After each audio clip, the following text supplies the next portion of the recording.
Hi ho! Ozysturm, country Victorian gamer of Star Wars Armada, Star Wars Legion, X-Wing, Dystopian Wars, Flames of War, Battletech, many other games.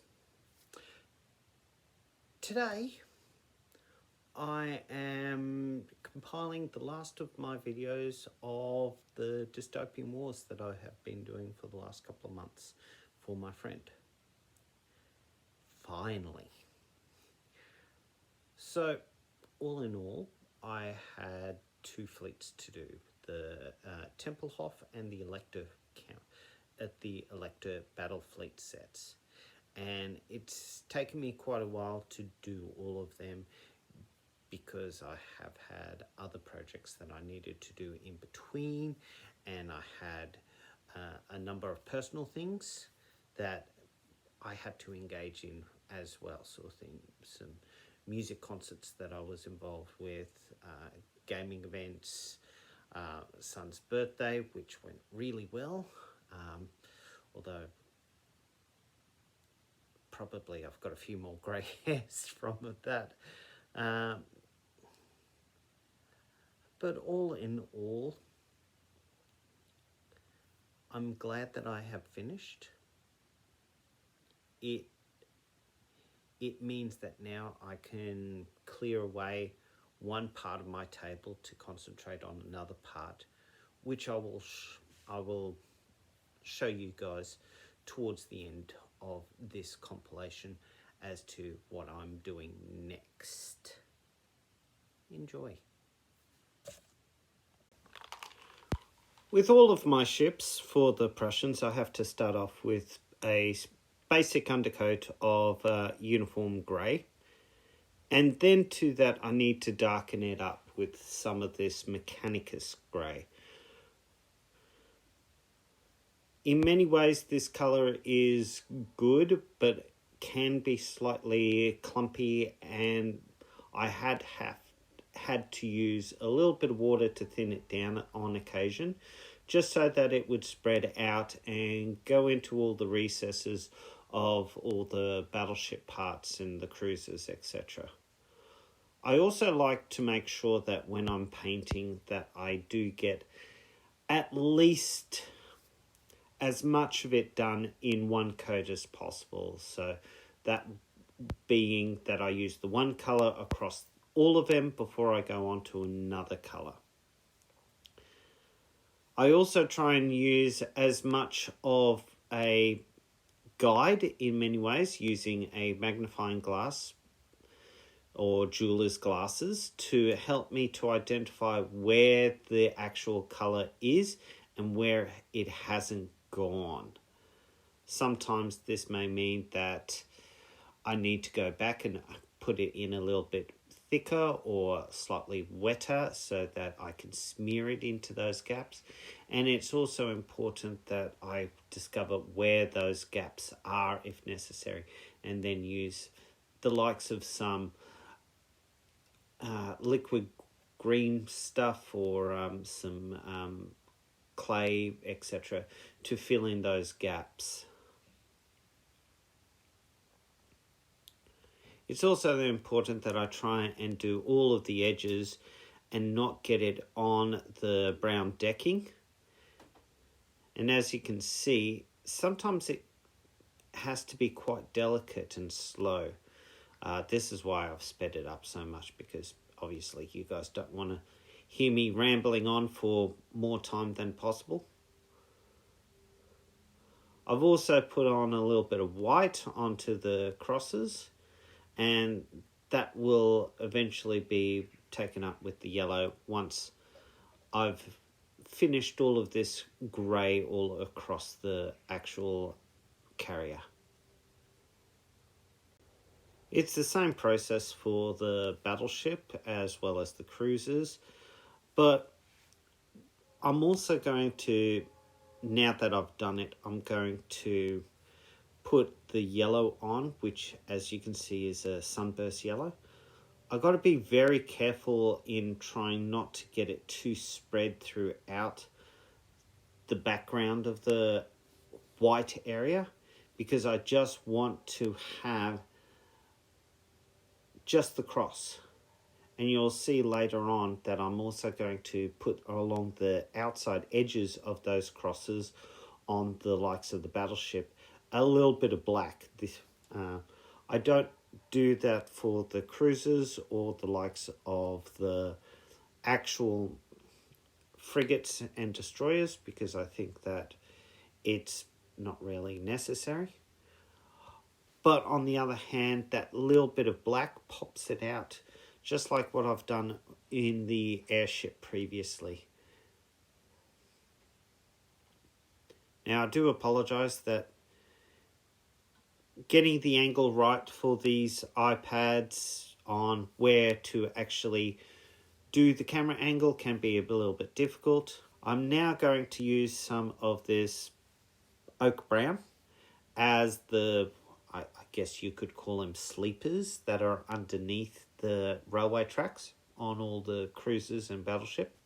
Easiest way to apply is to put straight down or across the sleepers itself, and then do the metallic banding over the top of it once the brown is dry.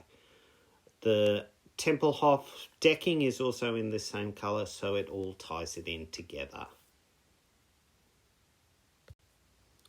So this is the finished product. Still unassembled, but as you can see, I've got the black around the yellow cross, I've got the metal on the gun, metal on the rivets, and have cleaned it up quite well, I think.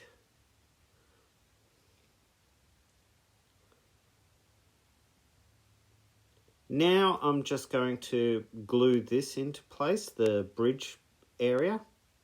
As you can see, it's a nice snug fit at the moment, and so I don't want to put too much super glue on. I'll just put a little bit here and a little bit on the contact point, simply so that the glue, when it dries, doesn't give that chalky residue overhang sort of thing. So I've only put a little bit on. I'm going to put the bridge on, and seeing this will pretty much set in the next few minutes. It will look pretty good.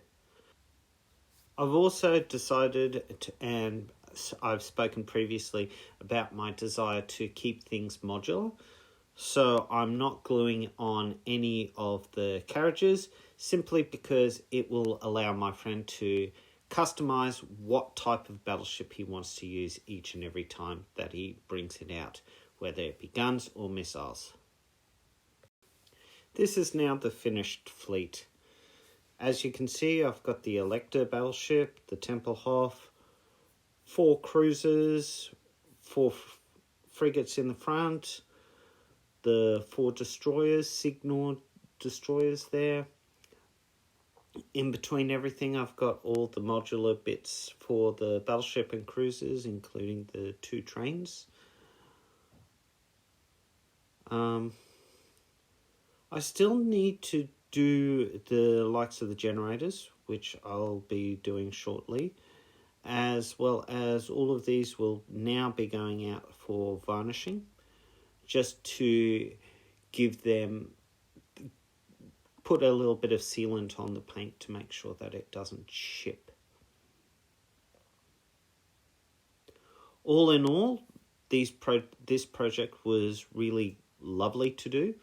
I do thank my friend for giving me the opportunity to paint them, as well as to put them up on my channel as part of a blog of my progress.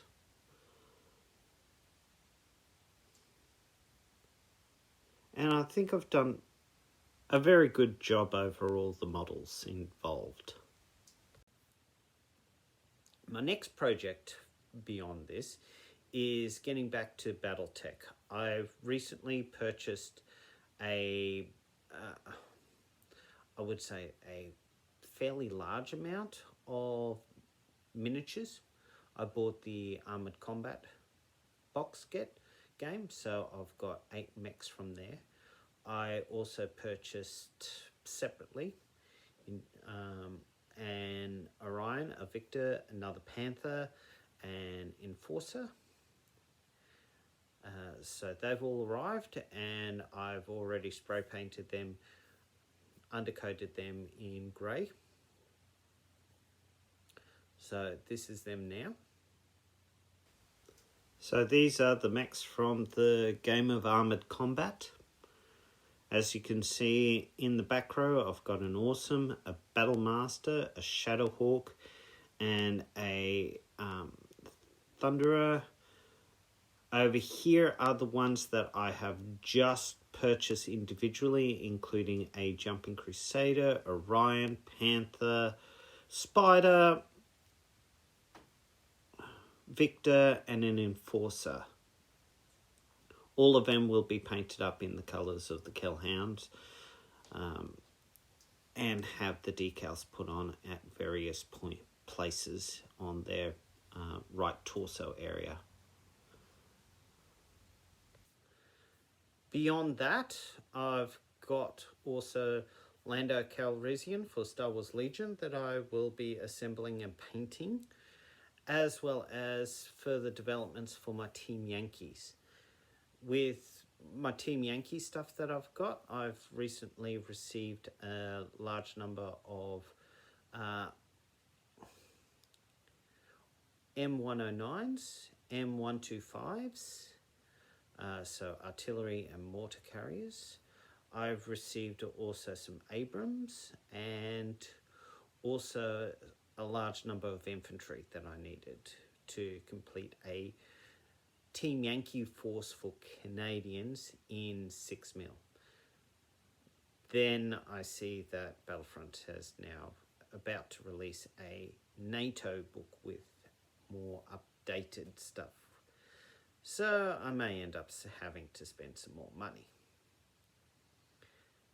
But this is what I've done for my Team Yankee. You'll notice that I've changed the bases on 90% of them to the rectangular, and also have put magnets on the bottom of it. This is to help me to transport them easily, and also to make sure that they are more easy to place into storage, as I probably won't get a good size foam for it, unlike my Battlefront Flames of War set or my Armada stuff. It's getting a bit harder these days to get actual foam for things. So, quick look at my Canadians.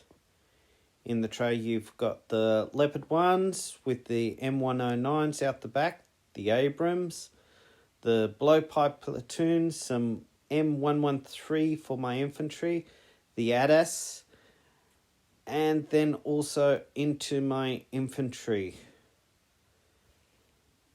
As you can see, it's fairly tiny, so I've generally gone to paint all of them at once by generally putting a set together. So spray painting them Firefly Green to start off with. Then going down, adding the black for the boots and the weapon, the skin tone for the face, then going further into the camo, and eventually a wash for the face afterwards. And as you can see, I've got a lot more to go through. Beyond those two and Lando, that's pretty much about it for now. So, in the comments, if you wish to leave a message for me as to what you think I should go and paint next, or to go and get next for either Dystopian Wars, Star Wars Legion, or for any of the other games that I've got, like Battletech, please leave a message. Please like, please subscribe. And with that, I'll catch you on the table next time. Bye for now.